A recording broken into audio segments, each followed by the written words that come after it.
Hello students, आज हम लोग एक बिल्कुल ही नया टॉपिक, फ्रेश टॉपिक शुरू करने वाले हैं जिसका नाम है कोलिगेटिव प्रॉपर्टीज, अणुसंख्यक गुण। तो इससे पहले कि हम लोग समझें कि क्या है कोलिगेटिव प्रॉपर्टी, जो कोलिगेटिव शब्द है उसके बारे में थोड़ा सा समझते हैं। ये जो कोलिगेटिव शब्द है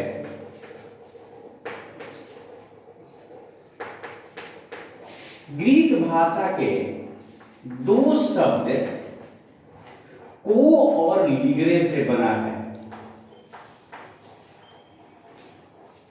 को का मतलब होता है टू लिंक और लिगरे मतलब होता है टूगेदर। आप समझ गए होंगे, एक साथ जुड़ा हुआ, एक दूसरे से कनेक्टेड इसका अर्थ होता है।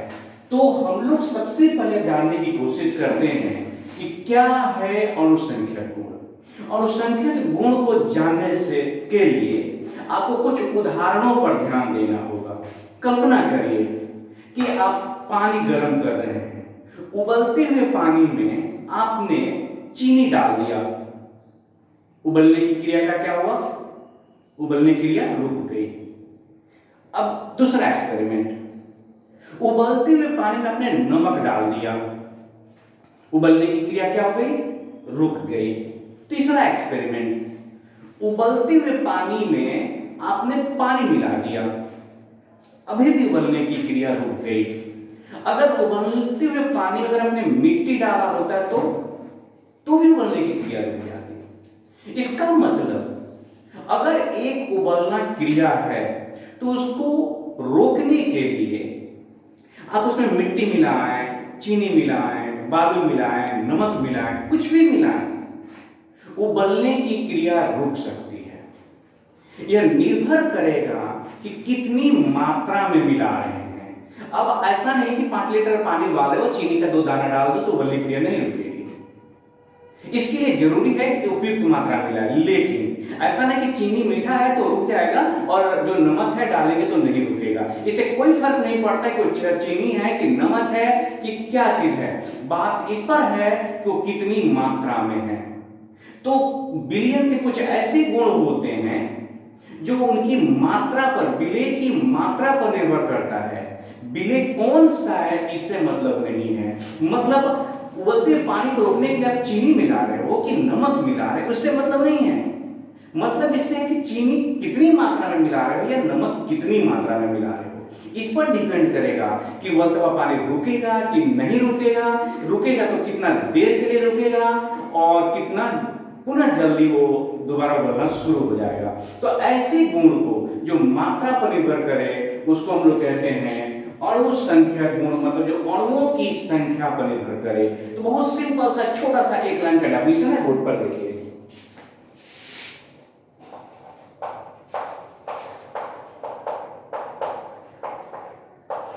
विलयन का वह गुण जो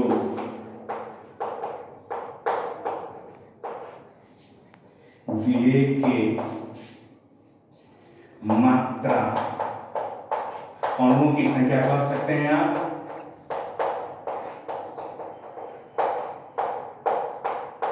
पर निर्भर करता है।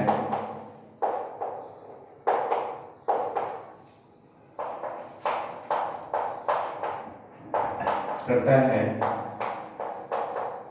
उनके प्रकृति पर नहीं। उसे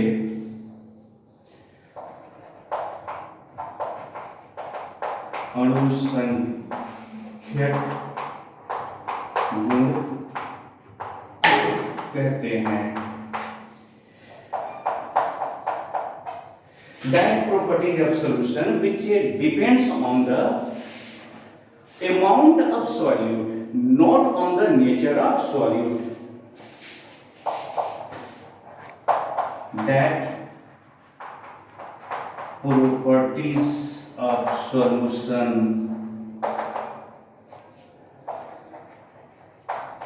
which depends on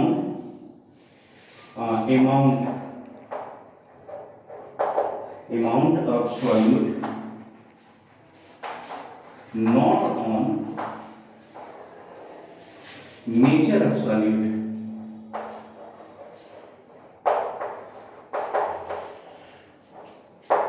Is called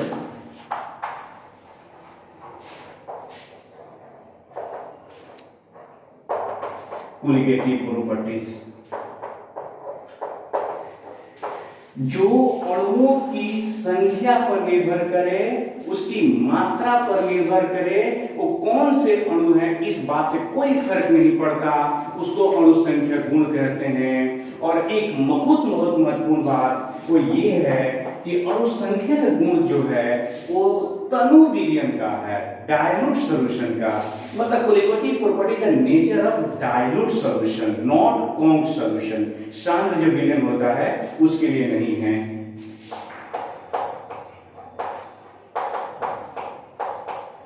अणुसंख्यक गुण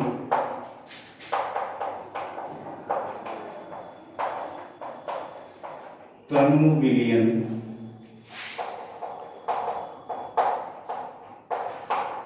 का गुण है। तो तनु विलयन का मतलब आप कह सकते हैं कि डायल्यूट जो सॉल्यूशन वो तो एक तरह से आदर्श विलयन कर सकते हैं। आप कह सकते हैं कि आदर्श विलयन का गुण है।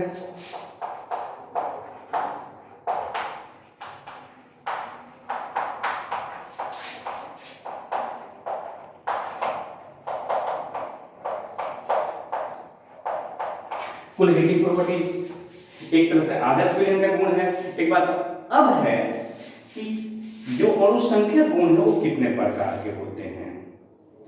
तो मुख्य रूप से अणु संख्या गुण 4 प्रकार के होते हैं। मैं यहां पर नाम लिख देता हूं कौन कौन से वो 4 प्रकार के हैं। तो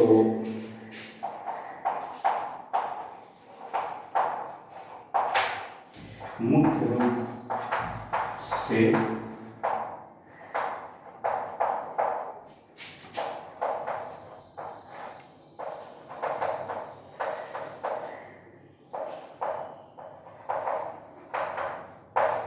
प्रकार के होते हैं। कौन कौन से 4 प्रकार के हैं? तो पहला है वाष्प दाब का अपेक्षिक अवनमन।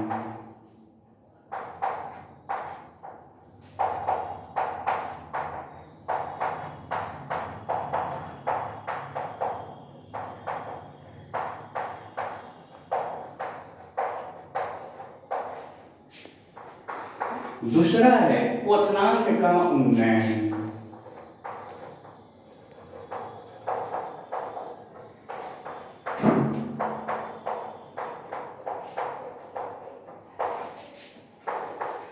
हिमांक का अवनमन।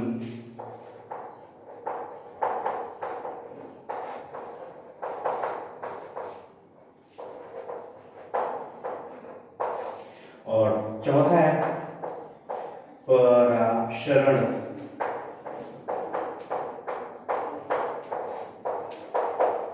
पराशरण दाब। तो स्टूडेंट्स आप समझ गए कि अणुसंख्या गुण क्या है और यह कितने प्रकार का होता है। तो जाहिर से है आज का टॉपिक हम लोग का क्या होगा, वाष्प दाब का अपेक्षिक अवनमन। आप इसे नोट करें और उसके बाद टॉपिक बनाएं, वाष्प दाब का अपेक्षिक अवनमन।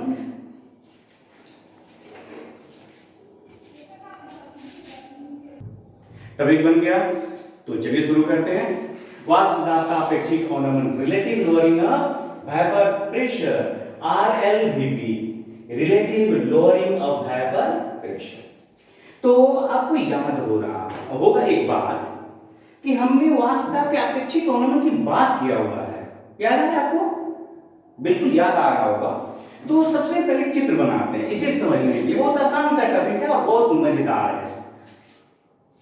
हमने क्या किया, एक विलयन किया, लेकिन विलयन से पहले तो आपके पास विलायक होना चाहिए ना। तो यह है शुद्ध बिल्कुल प्योर विलायक। इस शुद्ध विलायक का कुछ तो वाष्प दाब होगा, तो इसका वाष्प दाब है, वेपर प्रेशर है P0। आपने क्या किया, इसमें मिला दिया और वाष्पशील विलेय, अवाष्पशील विलेय मिला दिया। अब तो हो गया विलयन, ये हो गया विलयन हो गया, तभी तो वाष्प बनेगा। चीनी पानी घोल घोल के पीते हो ना, ये विलयन हो गया। तो विलयन का वाष्प दाब वेपर जो प्रेशर है, आप जानते हैं, हम लोग मान लेते हैं कि PS है, S स्टैंड फॉर सॉल्यूशन, विलयन के लिए ये शब्द का प्रयोग। हाँ यार, कुछ बात मानना होगा और फिर देखिए कैसे आगे बढ़ते हैं हम लोग। तो सबसे पहली बात तो आप यहां लिखा हुआ है, माना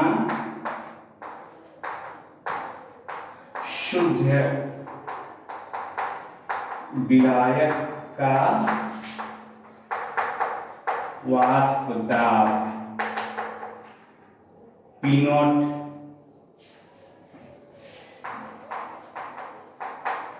विलयन का वाष्प दाब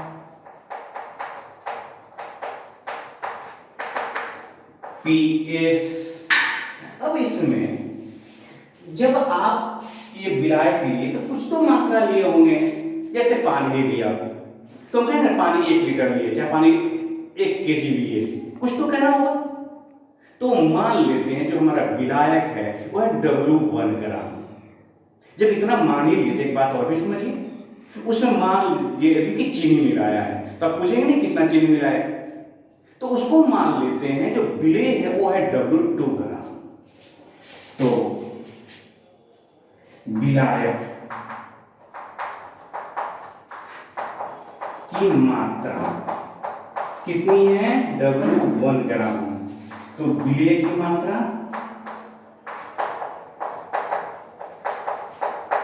यह है W2 ग्राम। अच्छा, एक और बात, जैसे मान लीजिए कि हमने पानी लिया विलायक के रूप में, तो पानी का कुछ तो मोलर द्रव्यमान होगा, तो हम मान लेते हैं कि विलायक का जो मोलर मास है, मोलिकुलर मास, वो है M1 और विलेय का बोलो बोलो M2। तो ये भी मान लेते हैं विलायक का अणुभार M1 विलेय के लिए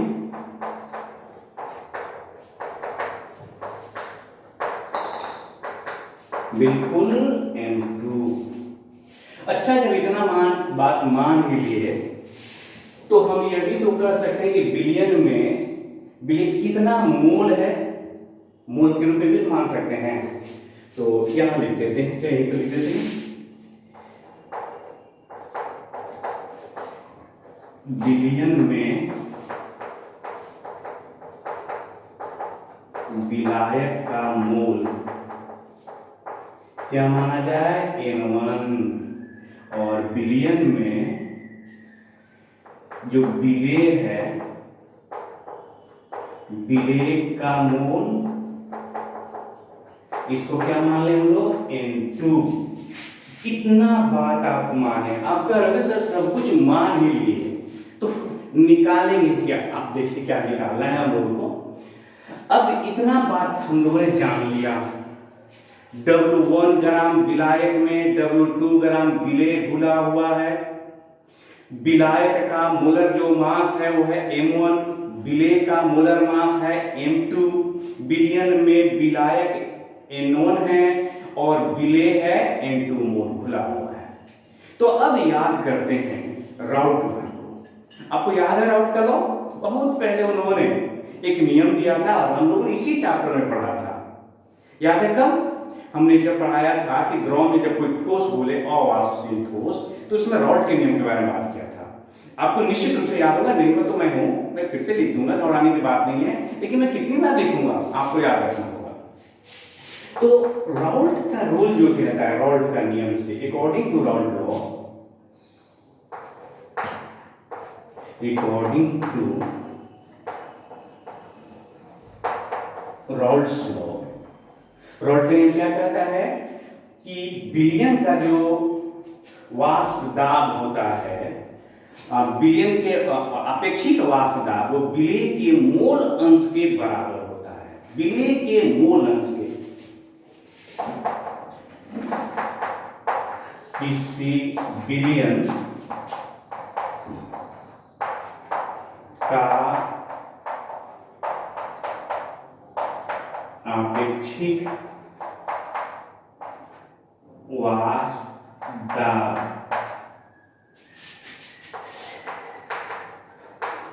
विलेय के मोल अंश के बराबर होता है।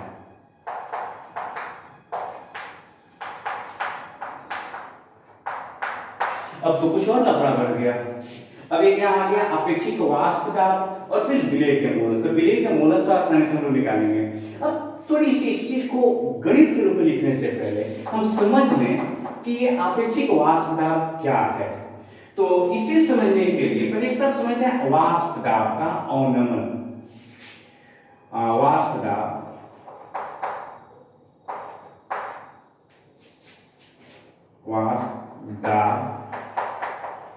का अवनमन,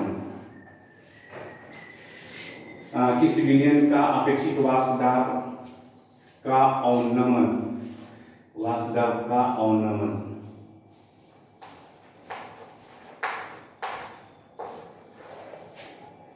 विलेय के मोल अंश के बराबर। तो वाष्प दाब का अवनमन, लोअरिंग ऑफ Vp, ये क्या चीज है? तो ऐसे सोचिए, कल्पना करिए कि इसका जो प्रेशर है वाष्प दाब का वो 20 atm है और इसका जो प्रेशर है 15 atm वाष्प दाब का। अब बताइए कि हम अगर कहें कि शुद्ध जल में जब विलेय मिलाया गया तो वाष्प दाब कितना घट गया, तो सिंपल सा बोलेंगे कि 20 में से 15 घटा लेंगे, 5 atm हो गया। तो इसी का नाम है वाष्प दाब का अवनमन। हम लोग क्या देख सकते हैं वाष्प दाब के अवनमन के लिए कि P0 माइनस PS, इसको वाष्प दाब का अवनमन कहते हैं। अब है कि वाष्प दाब के अपेक्षित अवनमन क्या है?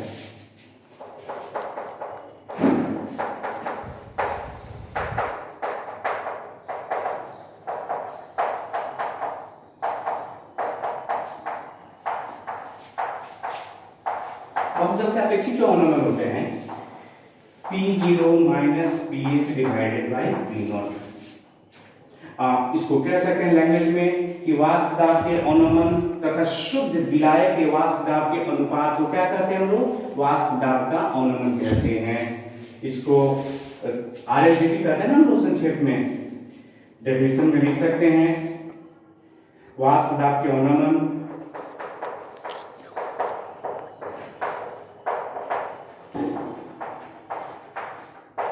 एवं शुद्ध विलायक के वाष्प दाब के अनुपात को RLVP कहते हैं। वाष्प दाब का अपेक्षित अवनमन कहते हैं। बस इसी का नाम हो गया वाष्प दाब का अपेक्षित अवनमन, आप याद रखिएगा। और ये होता है वाष्प दाब का अवनमन। ठोस है जब हम इसके लिए डेल्टा P शब्द का भी प्रयोग किया जाता है। तो आप इसे उतारिए और फिर इसके बाद हम लोग देखते हैं कि इसके लिए जो मैथमेटिकल एक्सप्रेशन है, गणितीय व्यंजक है, वो क्या है। आप इसे नोट करें। तो आइए इस टॉपिक का सबसे मजेदार हिस्सा गणितीय व्यंजक पर आते हैं। मुझे पूरा यकीन है कि आपको मैथ में मजा आता होगा, मैथ में आपकी रुचि है। और हो भी क्यों न, वशिष्ठ नारायण के पटीदार जो हैं और रामानुजम जैसे महान गणितज्ञ के देश के वासी हैं आप, तो निश्चित रूप से आपका मैथ में मन लगता होगा।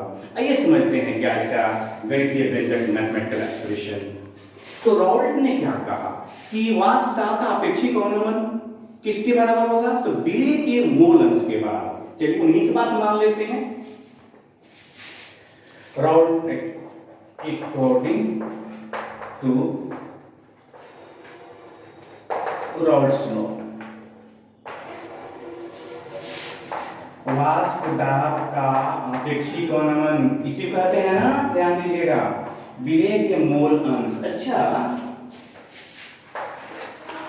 1 बिलियन है, इसमें जो विलेय है वो है N2 मोल और जो विलायक है वो है N1 मोल। तो विलेय का मोल अंश कितना होगा, काई अगर हम लोग विलेय कर दें तो बोलिए, आप बोलेंगे ना, जिसका निकालना होता है मोल अंश उसका मोल ऊपर रखते हैं और विलेय के कुल मोलों को जोड़ के भाग दे देते हैं N1।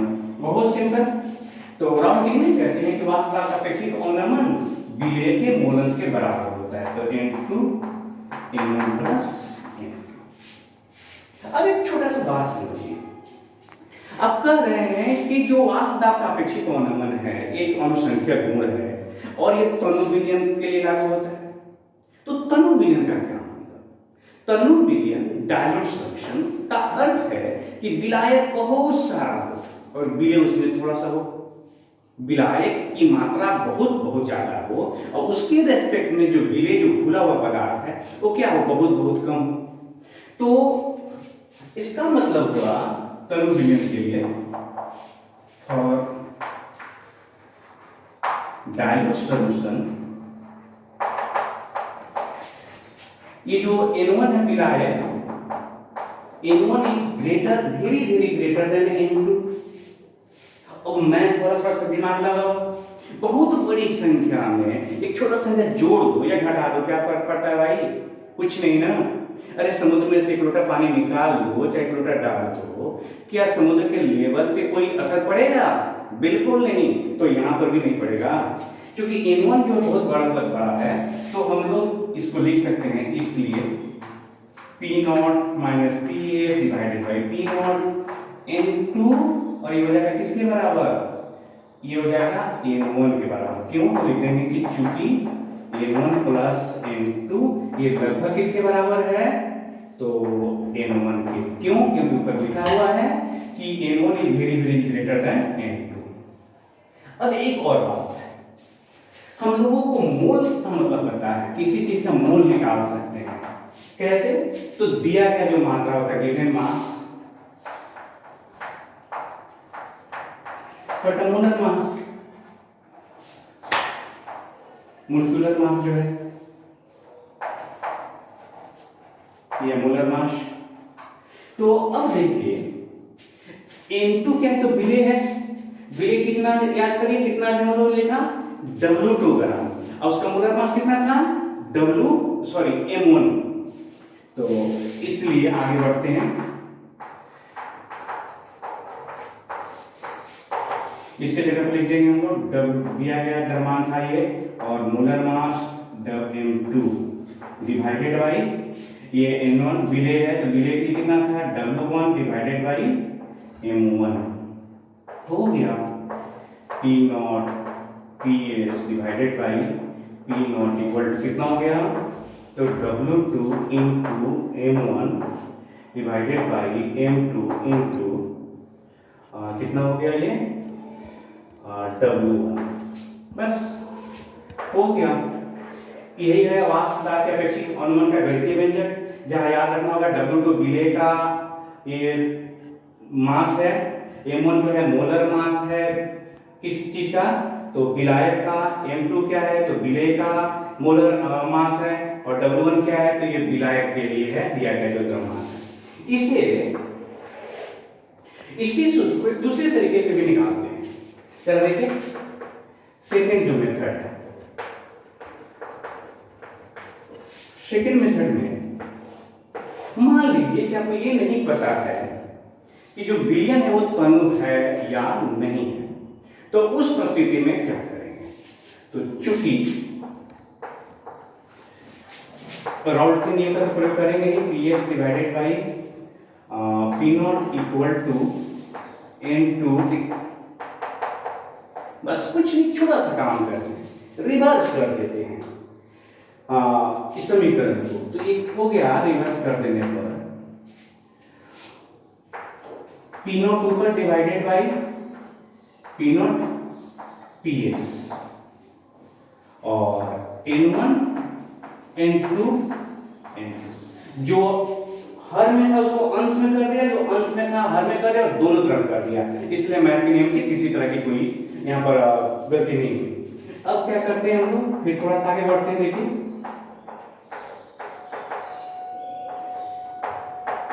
इसको अलग अलग कर दीजिए, N1 N2 plus N2 N2। आप समझ गए होंगे कि शायद हम क्यों ये ही कट गया। अब कितना हुआ कट के, P naught divided by P naught P S equal to N1 N2 plus 1। ये जो 1 है आप इधर सब्ट्रैक्ट कर लेते हैं, तो गया P naught divided by minus P S N1 N2, sorry इधर माइनस करना है ना, इतना हो गया। तो कितना हो जाएगा बोलिए,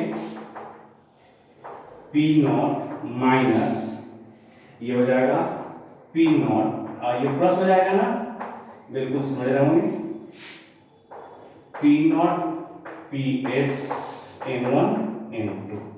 अब आपने क्या कैंसिल कर दिया, अब देखिए क्या बच गया, तो हम लोग के पास रह गया पी एस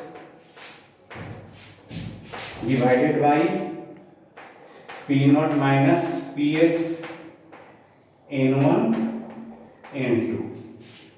ऐसा करते हैं कि एक बार फिर से अब अंश को हर और हर को अंश में कर देते हैं, तो ये हो जाएगा पी नॉट पी एस और हो जाएगा ये पी एस N2 और N1। देखिए ये N2 और N1 के बराबर फिर आपको ये मिल गया, लेकिन इधर ध्यान रखिएगा नीचे क्या था, ये P नॉट था, यहाँ पे आ गया PS। अब हम लोग फिर इसको बदल देते हैं इस रूप में, N2 के जगह पर W2 N2